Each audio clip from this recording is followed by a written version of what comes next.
Okay, so most people know me for Apple content, whether it's iPhone, iPad, MacBook, or Apple TV.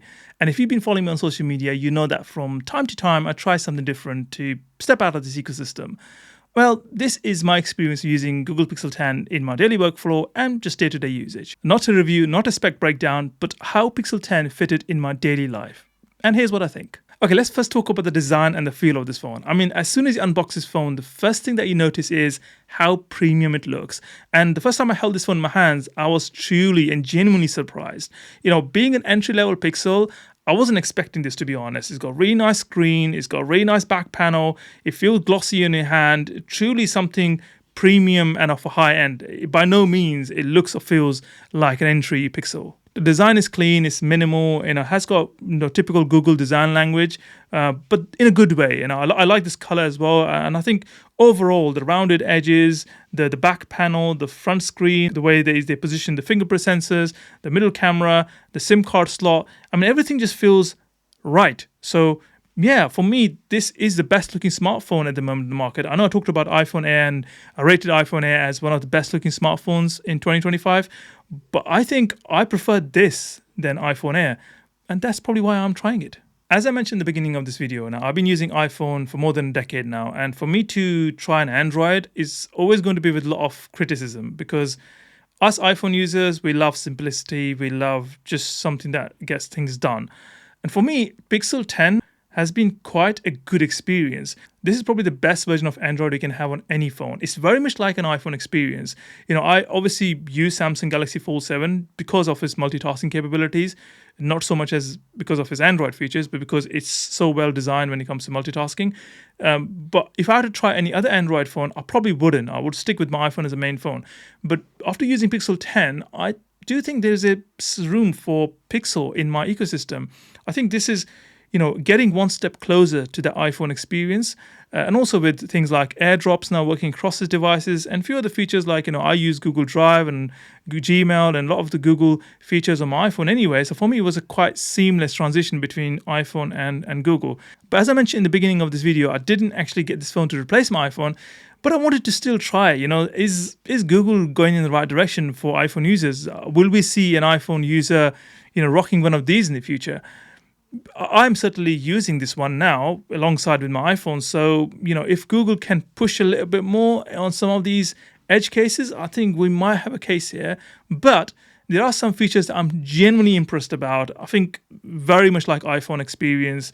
Those are the ones I want to talk about next. Okay, first thing is a camera. I mean, being an entry Pixel, I'm absolutely surprised and impressed by the camera features on this phone. And the best part for me was that quality of the photos, because phones these days, they come with loads of features. I can talk about AI features on this phone, but I probably wouldn't use all those features. Maybe my grandparents would, but if I had to look at, what do you actually use a camera for? You take photos and you take quick snaps and just go back and, share with family and friends.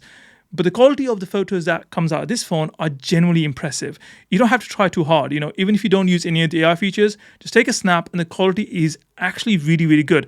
I will share some of the photos that I've taken with this phone indoor and outdoors. And, I've actually used this phone in one of my contents that I created on Instagram recently for a brand. And I couldn't tell the difference between footage taken from Pixel 10 versus the iPhone 17 Pro Max. So yeah, very good, very impressive.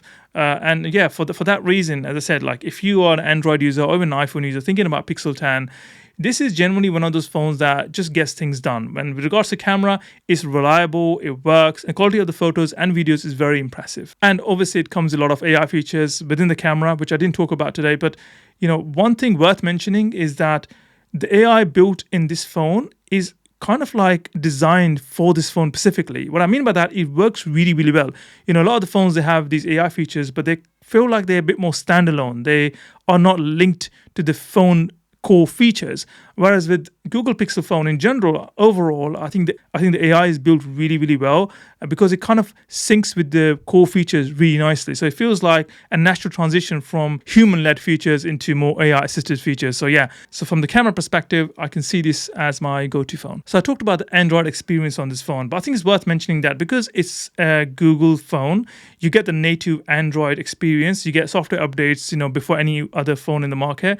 And I like that because you for a change you feel that Android doesn't feel cluttered with loads of different ads, a lot of different pop-ups, too many features you never end up using. It's just enough for me to get things done, which is good because you don't want to spend a lot of time on the phone just trying to figure out how to use it. You want to use it. A lot of times when I tried Android phones before, I spent too much time trying to figure out how to get this phone personalized to my needs, rather than just picking up the phone and using it and just leaving it as it is when I don't need it so I can do something else. It's, for me, a distraction at times, whereas Pixel isn't. It's very intentionally designed. So yeah, so from Android experience perspective, coming from an iPhone, Apple iOS experience, this is very close to that sort of experience that I would get from any other Apple device.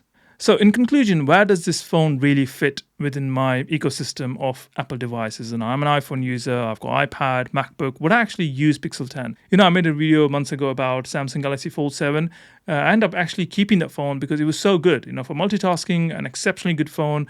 In fact, I use that phone for multitasking more than my iPad, which is incredible. And, I'm not an Android user. I never liked Android OS, but, Samsung Galaxy Fold 7 actually changed my mind.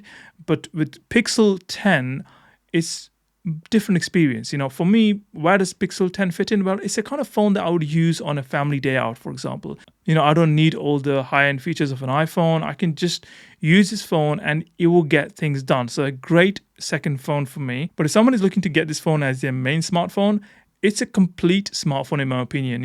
Even though it's an entry-level Pixel, for me, it just does the job really, really well. It's fast enough. It's got really good AI built in.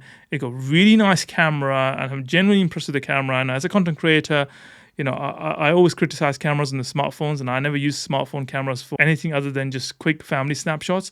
But I actually shot a content with this phone, which is live on my Instagram. You can check it out. But yeah, impressed with the camera. But yeah, overall, really happy with this phone. So if I had to get a smartphone, my budget was around £700-800. I'd definitely put this device on my top wish list because I do actually like it.